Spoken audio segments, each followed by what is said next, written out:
Hello hi, నేను మిశ్రాని. ఇప్పుడు నేను ఈవినింగ్ టైం కాబట్టి ఇక్కడ నేను మిర్చి బజ్జీ చేసుకున్నా.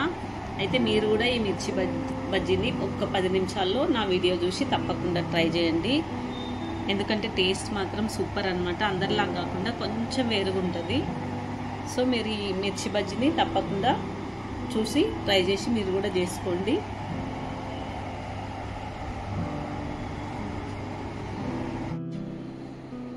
శనగపిండి, ఉప్పు, మిర్చి పౌడర్, వాము, జీలకర్ర,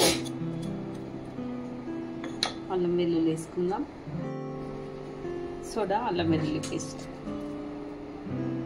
వాటర్ పోసుకొని పిండిని కలిపేసుకుందాం. పిండి రెడీ. ఆయిల్ వేసుకొని బజ్జీలు వేయించుకుందాం. ఇప్పుడు మిరపకాయలు ఇట్లా కట్ చేసుకుందాం. బజ్జీలు వేసుకుందాం. ఇప్పుడు బజ్జీలు వేసుకుందాం.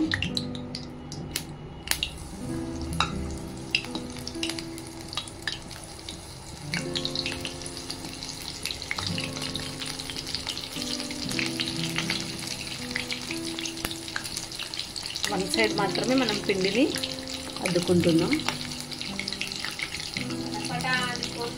ఇప్పుడు మెల్లిగా తిప్పుకుందాం. ఎందుకంటే నా హ్యాండ్లో ఫోన్ ఉంది కాబట్టి నేను తిప్పుకొని చూపిస్తాను. ఓకే, మిరపకాయలు అయితే నేను తిప్పుకున్నాను అన్నమాట.